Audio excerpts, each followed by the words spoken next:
Terima kasih Anda masih bersama kami di Berita Padang. Bagi Anda yang baru saja bergabung, kami hadirkan kembali 3 berita utama pada pagi hari ini.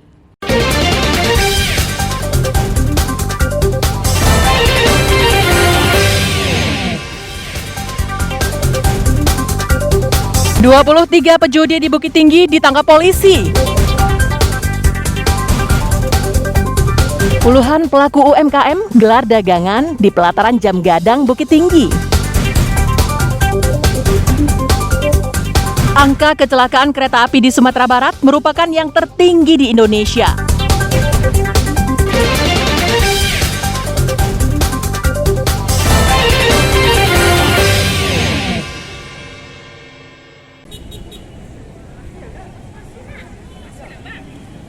Gempa dengan magnitudo 6,4 mengguncang Sumatera Barat Senin pagi, sekitar pukul 10:29 waktu Indonesia Barat. Akibatnya, ratusan pegawai, dokter, tenaga medis, pasien, dan warga yang berada di Rumah Sakit Umum Pusat M. Jamil Padang berhamburan keluar ruangan. Mereka berkumpul di halaman sambil menelepon keluarga masing-masing. Sebagian lagi hanya keluar ruangan untuk memantau situasi. Beberapa pasien dan keluarganya yang berada di lantai 2 dan 3 hanya bersiaga di luar kamar sambil menunggu instruksi. Menurut data BMKG, gempa ini berpusat di 116 km barat laut Kepulauan Mentawai pada kedalaman 27 km di bawah laut. Sementara itu, Angela, salah seorang warga Kota Tangah, syok. Tanpa pikir panjang, ia langsung membawa orang tuanya keluar rumah untuk meminimalisir dampak gempa. Saya sedang salat duha terjadi gempa, maka saya langsung keluar untuk menjemput orang tua untuk membawa keluar. Saya jadi panik dengan kejadian itu. Saya berharap supaya tidak terjadi seperti itu lagi. Bu, masa was-was atau takut gimana, Bu? Agak takut sedikit. Kepala Pelaksana Badan Penanggulangan Bencana Daerah Kota Padang memastikan tidak ada dampak dari gempa tersebut. Mentawai ya 6,4 ya. Potensinya gimana, Pak? Ya, potensinya tidak tsunami. Dan ya, hasil gempa ini belum ada dampak negatif. Di Tua Pejat, ibu kota Kabupaten Kepulauan Mentawai, warga tak terlalu panik. Pantauan BPBD setempat, tak ada kerusakan serius yang menimpa bangunan. Data sementara, hanya ada beberapa rumah yang retak-retak.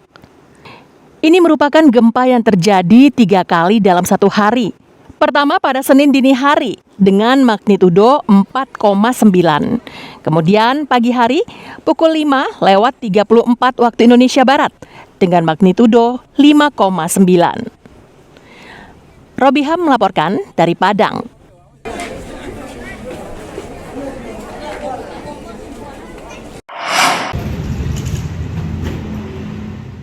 Dalam kurun waktu 3 minggu, Polres Bukit Tinggi bekuk 23 pejudi di 10 tempat di Kota Bukit Tinggi dan Kabupaten Agam wilayah timur. Ironisnya, satu di antaranya merupakan seorang kakek berusia 81 tahun yang ditangkap tim Opsnal Polsek Banu Hampu saat bermain judi kartu remi bersama 3 rekannya. Sang kakek ditangkap di sebuah warung kopi di Jorong Galuang Nagari, Sungai Puar, Kabupaten Agam. Selain pejudi konvensional, polisi juga menangkap pemain togel di daerah Kamang Mudia dan di daerah Baso, serta pemain judi daring di Guguk Panjang dan di daerah Mandiangin, Koto Selayan. Untuk berkaitan dengan perjudian, selama bulan Agustus ini dari tanggal 1 sampai tanggal sekarang, dari Polres Bukit Tinggi sudah mengamankan 23 tersangka dengan 10 laporan polisi. Itu pengungkapan daripada Polres, Satreskrim, sama Polsek yang ada di jajaran Polres Bukit Tinggi. Semuanya proses kita lanjutkan, tidak ada di RJ. Sekali lagi untuk 303 tidak ada RJ. Yang menonjol itu ada yang sistemnya online, ada yang manual. Kapolres menyatakan bahwa pihaknya tidak akan menerapkan restoratif justice kepada para tersangka judi karena bertentangan dengan komitmen pemerintah. Dina Amrina melaporkan dari Bukit Tinggi. Nunduk, Pak, nunduk.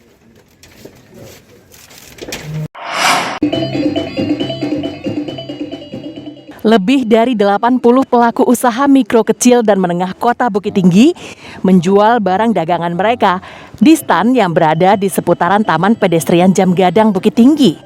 Biasanya lokasi tersebut hanya diperuntukkan bagi wisatawan. Namun kini mereka difasilitasi pemerintah melalui Bazar UMKM yang dipelopori Kamar Dagang dan Industri Kota Bukit Tinggi. Beragam produk dijual, mulai dari kuliner, souvenir, makanan tradisional, kerajinan tangan, hingga mukena dan songket. Makanan kuliner khas Bukit Tinggi, sulaman, bordiran, cenderamata Bukit Tinggi, souvenir khas Bukit Tinggi, dan pelaku-pelaku UMKM ekonomi kreatif startup kayak ST Anak Negeri dan banyak lagi makanan-makanan kuliner dari usaha mikro di Kota Bukit Tinggi ini. Yang sekarang kita pakai 60 stand di pelataran Jam Gadang ini. Hadirnya Bazar UMKM memudahkan wisatawan untuk berbelanja. Titin dari Riau misalnya, dia membeli mukena dengan harga yang terjangkau. Dengan adanya UMKM ini mungkin lebih memberikan lowongan pendapatan bagi masyarakat khususnya, kemudian bagi yang pedagang mungkin dengan adanya ini mereka terbantu, tapi pemerintah harus memperhatikan lebih merapikan, mengkondusifkan tempat lokasi bagi mereka yang ingin mengadakan bazar di tempat tersebut.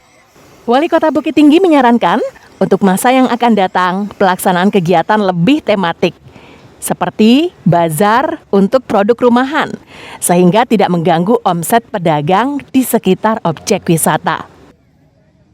Untuk berikutnya kami juga meminta dan mendorong dan juga mensupport Kadin untuk menyelenggarakan hal serupa tapi lebih tematik, misalkan khusus produk memang produk home industry ya, tidak produk toko. Jadi keberadaan kegiatan pameran ini tidak mengganggu omset dari sekitaran para pedagang yang punya toko di pasar atas atau di belakang sini.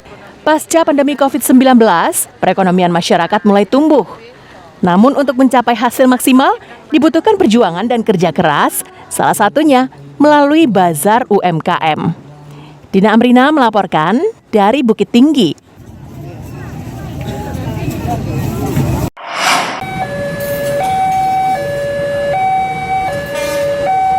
Angka kecelakaan kereta api di Sumatera Barat merupakan yang tertinggi di Indonesia.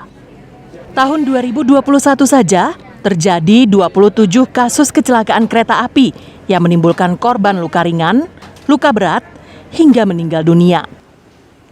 Pada tahun 2022 ini, dari Januari hingga Agustus, PT Kereta Api Indonesia Divisi Regional 2 Sumatera Barat mencatat ada 15 kecelakaan. Untuk menekannya, PT KAI Divre 2 Sumatera Barat menggelar kampanye keselamatan warga di perlintasan sebidang di Jalan Sawahan, Pusat Kota Padang, dengan cara membentangkan spanduk dan membagi-bagikan brosur kepada pengendara yang melintas. Spanduk tersebut bertuliskan ajakan kepada masyarakat untuk selalu berhati-hati dan membiasakan untuk melihat ke kanan dan ke kiri sebelum menyeberang di perlintasan sebidang. Menurut saya kampanye untuk keselamatan masyarakat dalam kereta api itu cukup bagus. Itu salah satu bentuk supaya masyarakat tahu bahwasannya keselamatan ketika kereta api lewat itu sangat perlu diperhatikan agar tidak terjadi kecelakaan atau musibah kepada masyarakat. Akumulatif di tahun ini jumlahnya jauh menurun ya. Kalau tidak salah kurang lebih 15 kali kejadian dengan selama 2022 dari Januari sampai Agustus ini. Ya, jadi korban jiwa 2, luka-luka 4. Ya, kurang lebih seperti itu. Jadi sebetulnya sudah menurun, sudah makin membaik budaya, tapi ini masih cukup tinggi kalau dihitung dari skala nasional. Pintu perlintasan kereta api hanyalah alat bantu keamanan bagi pengguna jalan. Sedangkan upaya untuk mengurangi terjadinya kecelakaan kereta api di perlintasan sebidang merupakan tanggung jawab bersama. Laude Juhardio Anse melaporkan dari Padang.